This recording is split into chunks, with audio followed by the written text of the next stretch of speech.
రైట్గా high court జడ్జీల ఫోన్లు tap Nampally court దృష్టికి తీసుకెళ్లిన పోలీసులు రాధాకిషన్ రావు కస్టడీ పిటిషన్ పై వాదనల సందర్భంగా ప్రస్తావన వారం రోజుల కస్టడీకి కోర్టు అనుమతి ఇలా పోలీస్ కస్టడీకి రాధాకిషన్ రావు పోలీసుల అదుపులో ఓఎస్డీ వేణుగోపాల్ రావు హైకోర్టు జడ్జీల ఫోన్లను కూడా ప్రణీత్ రావు టీం ట్యాప్ చేసినట్టు పోలీసులు అనుమానిస్తున్నారు టాస్క్ ఫోర్స్ మాజీ డీసీపీ రాధాకిషన్ రావు కస్టడీ పిటిషన్ పై వాదనల సందర్భంగా పోలీసులు ఈ విషయాన్ని నాంపల్లి కోర్టు దృష్టికి తీసుకెళ్లినట్టు తెలిసింది రాధాకిషన్ రావు 10 రోజుల పాటు కస్టడీకి ఇవ్వాలని కోరుతూ నాంపల్లి కోర్టులో పోలీసులు పిటిషన్ వేయగా దానిపై వాదనలు మంగళవారంతో పూర్తయ్యాయి వాదనల సందర్భంగా పోలీసులు కోర్టు కీలక వివరాలు వెల్లడించారు రాజకీయ నాయకులు ప్రైవేట్ వ్యక్తులతో పాటు హైకోర్టు జడ్జీల ఫోన్లను కూడా ప్రణీత్ రావు టీం ట్యాప్ చేసిందని పోలీసుల తరఫున పీపీ వాదనలు వినిపించినట్టు తెలిసింది టాస్క్ ఫోర్స్ డీసీపీగా రాధాకిషన్ రావు చేసిన ఆపరేషన్స్ గురించి ఆధారాలు సేకరించాల్సి ఉన్నందున ఆయనను కస్టడీకి ఇవ్వాలని పీపీ కోరారు మునుగోడు హుజూరాబాద్ దుబ్బాక బై ఎలక్షన్ సమయంలో రాధాకిషన్ రావు కీలక పాత్ర పోషించినట్టు కోర్టు దృష్టికి తీసుకెళ్లారు కాగా రాధాకిషన్ రావు కస్టడీ పిటిషన్ పై వాదనలు ముగియగా కోర్టు బుధవారం తీర్పునిచ్చింది ఆయనను వారం రోజుల పాటు పోలీస్ కస్టడీకి అప్పగించింది దీంతో బుధవారం ఉదయం చెంచల్గూడ జైలు నుంచి రాధాకిషన్ రావును పోలీసులు తమ కస్టడీలోకి తీసుకోపోతా ఉన్నారట అయితే ఆఖరికి హైకోర్టు జడ్జీల ఫోన్లు కూడా ట్యాప్ చేసిరట చూడరు ఇక కథ ఎట్లదో ఇక ఇంతకు మించిన ఇది నాకు తెలిసి ఈ భూ ప్రపంచంలో అతిపెద్ద స్కామ్ ఇది అతిపెద్ద మోసం అతిపెద్ద కుట్ర ఇది దేశద్రోహం రాజ్యాంగ ద్రోహం అంత పెద్ద కుట్రకు కేసీఆర్ కుటుంబం తెరలేపింది కేసీఆర్ కుటుంబం కేసీఆర్ ఫ్యామిలీ 100% ఇందులో ఇన్వాల్వ్ అయింది రాధాకిషన్ రావు నాంపల్లి కోర్టు దృష్టికి పోలీసులు తీసుకుపోయిన అంశం హైకోర్టు జడ్జీల ఫోన్లు కూడా ట్యాప్ చేసిరు అని ఏంది చూడరుగా అంటే కోర్టులో ఉన్నటువంటి జడ్జిలను కూడా ఫోన్లు ట్యాప్ చేసి బెదిరించి ఏం చేయాలనుకున్నాడు కేసీఆర్ అనేది మీరే ఆలోచన చేయరి ఇక్కడ ఉన్నటువంటి అధికారులను బెదిరించే ఇక్కడ ఉన్నటువంటి విపక్ష పార్టీలను బెదిరించే మీడియాను కంట్రోల్ చేసి ఆఖరికి జడ్జీలను కూడా గౌరవ హైకోర్టు తెలంగాణ హైకోర్టుకు దీని మీద సుమోటో కేసు నమోదు చేయండి విచారణకు ఆదేశించండి దయచేసి మీరు ఒకసారి ఆలోచన చేయాలి ఎందుకంటే న్యాయమూర్తులారా మీ ఫోన్లకే భద్రత లేకపోతే మా ప్రజలకు మీ న్యాయస్థానాల ద్వారా భద్రత ఎట్లా దొరుకుతుందని మాకు ఎట్లా నమ్ముతాం మేము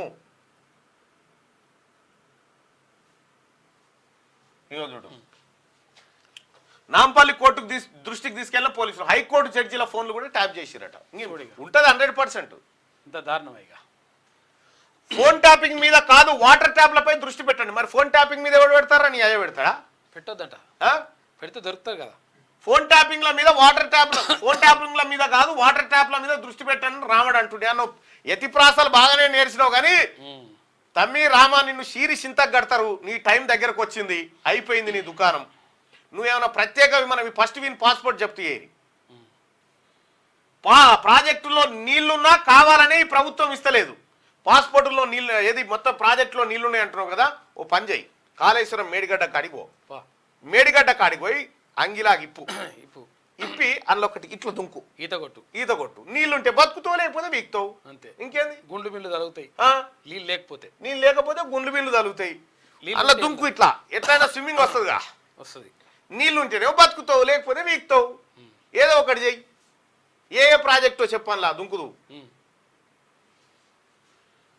రేవంత్ రెడ్డికి సీఎంగా అనుభవం లేదు అనుభవం ఉన్న సన్నాసి ఫోన్లు జడ్జిల ఫోన్లు ట్యాప్ చేసే కాదు 2014 కంటే ముందు మీ నాయనకు అనుభవం ఉందా సీఎంగా ఉంది సీఎంగా కాకున్నా కానీ కొంత అనుభవం ఉంది ఏది పియట్ కారు ఏది గ్రామీణ బ్యాంకులో లోన్ తెచ్చి పెట్టిన పియట్ కారు గడ్డాంలో దాచిపెట్టిన అనుభవం ఉంది ఇంటి పక్క ముసలామే గంటీలు ఎత్తుకపోయిన అనుభవం ఉంది చదువు చెప్పిన సార్ ఇంట్లో ఎక్కబత్తిలో పోయి ఎత్తుకపోయి ఇనుప సామాను కమ్మిన అనుభవం ఉంది ఎమ్మెల్యే అయిన తర్వాత రోడ్డు మీద లారీ లాపి పైసలు వసూలు చేస్తే జనం కొట్టింది ఆదుకుంది చింతమడక కాడ మర్రి చెట్టుకు ఈయన గట్టేసి కొట్టింది ఎక్స్పీరియన్స్ ఉంది దునపోతులు అమ్మి పత్తాలాడిన ఏది బది పడే కాడ పత్తాలాడింది అన్ని ఈ ఎక్స్పీరియన్స్ వాస్తవానికి రేవంత్ రెడ్డి గారికి లేవు వాస్తవానికి ఇక్కడ రేవంత్ రెడ్డి గారు వెనకబడ్డాడు ఇక్కడ మేము ఒప్పుకోవాల్సింది ఎందుకంటే ఈ క్వాలిఫికేషన్ మీ నాయనకు ఉన్నాయి లేవు మీ నాయనకునే అయితే లేవు ఫోన్ ట్యాపింగ్ తో నాకు సంబంధం లేదని అంటుడు మరి నువ్వేందుకు గుమ్మడికాయ దొంగ భుజాలు అనుకుంటున్నావు ఎందుకు నీకు సంబంధం లేదా ఫోన్ ట్యాపింగ్ తోటి లేదే 2-3 ఉన్నారు లంగలు ఏ లంగ ఉండడం ఏ లంగ వేయించిండు హీరోయిన్లను బెదిరించాల్సిన కర్మ పట్టలేదో అంటుండు బెదిరియక ముందుకే అయిపోతుంది ఏముంది తేలిపోతుంది కదా రేపు విచారణ అయితే తేలిపోతుంది కదా మొత్తం. నాపై అడ్డమైన మాటలు మాట్లాడితే సీఎం అయినా తాట తీస్తాడట. ఈ తాట తీస్తాట వీడు రాముడు. అదే ఇది అదే పని. దానం కడియంపై అనర్హత వేటుకు సండే దాకా స్పీకర్ కు టైం ఇస్తున్నాం. ఇది స్పీకర్ ను బెదిరిస్తూ ఇంకా ఫకర్ తగ్గలేదా తమ్మి? ఇంకా ఏ మాత్రం ఫకర్ తగ్గట్లేదా? దాంట్లో ఉన్నట్టున్నాడు ఇంకా ఫకర్ లో ఉన్నట్టు తగ్గనట్టుంది ఇంకా ఫకరు. దానం కడియంపై అనర్హత వేటుకు సండే దాకా స్పీకర్ టైం ఇస్తున్నామట. ఇదివరకు కాంగ్రెస్ పార్టీ మరి ఇట్లే దరఖాస్తులు పెడితే మీ స్పీకరే కదా నువ్వు ఇస్తున్నావు, టైం ఇస్తున్నట్టు. నువ్వు టైం ఇస్తున్నావు స్పీకర్ నువ్వు టైం ఇస్తున్నావు సభాపతికి నువ్వు టైం ఇస్తావు. ఈ ఏం బల్బ్ మాటలా ఇవి? ఫోన్ ట్యాపింగ్ తో నాకు సంబంధం లేదు అంటాడు. లేదు ఉన్నారా లేదా పోలీసు వాళ్ళు తెలుస్తారు కదా, నీకేం బాధ? తేలిపోతుంది కదా కథ. హీరోయిన్లను బెదిరించాల్సిన కర్మ పట్టలేదు అంటుడు. ఎందుకు బుదిరిస్తావు? బుధగరిస్తుండవు. బెదిరించకపోతే బుధగరిస్తుంటావు. తెలియదు ఏం జరిగిందో. ఫోన్ ట్యాపింగ్ కేసు సిబిఐకి అప్పగించాలి. అయ్యా గాడు ఉన్నటువంటి జగన్మోహన్ రెడ్డి కేసులు సిబిఐకి అప్పగించారు. వివేకానంద రెడ్డి హత్య కేసు సిబిఐకి అవే కొని వెళ్తలేవా? ఇవే వెళ్తాయి సార్. లేదంటే గవర్నర్ ఫిర్యాదు చేస్తామని లక్ష్మణ్ అంటా ఉండు. ఈ వ్యవహారంలో టామ్ అండ్ జెర్రీలా కాంగ్రెస్ బీఆర్ఎస్ ఫైట్ సూత్రధారులను కాపాడేందుకు రాష్ట్ర సర్కార్ ప్రయత్నం చేస్తుందట. కాళేశ్వరం ధరణి అక్రమాలపై విచారణ ఏది అని చెప్పి ప్రశ్న. కాళేశ్వరము ధరణి అక్రమాలపైన విచారణ ఆల్రెడీ ఇలా కాళేశ్వరం రేపటి నుంచే కదా విచారణ, జ్యుడిషియల్ ఎంక్వైరీ. ఇక ధరణి అక్రమాలపై విచారణ ఏదంటుడు. మీరు చేయాల్సిన పని, మీరు కేంద్రంలో ఉండి మీరు చేయాల్సిన పని మీరు చేయక ఇలా కాంగ్రెస్ పార్టీ చేస్తా ఉంది రాష్ట్రంలో అధికారంలోకి వచ్చిన తర్వాత.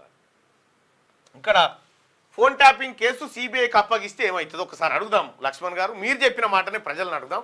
ఫోన్ ట్యాపింగ్ కేసు ఏం చేసిరో దేశంలో మనకు తెలియదు కానీ, సో ఆదిలాబాద్లో మాత్రం ఈసారి కాంగ్రెస్కి అవకాశం ఉంటుంది అని చెప్పి ప్రజలు చెప్తా ఉన్నారు.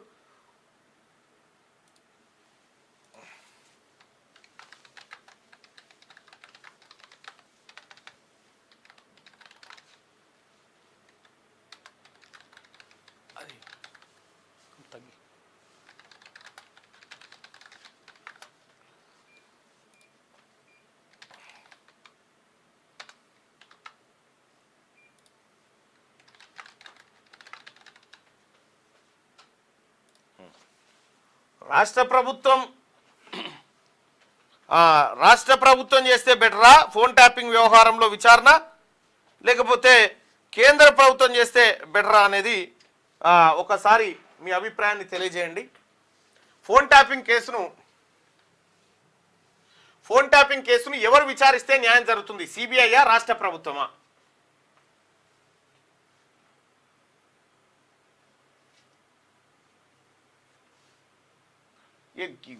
కేంద్ర ప్రభుత్వానికి ఇచ్చినంటే ముఖ్యమంత్రి గారు గతం దొంగను తీసుకుపోయి గజ దొంగ చేతిలో పెట్టినట్టుంటుంది అని చెప్పిండు.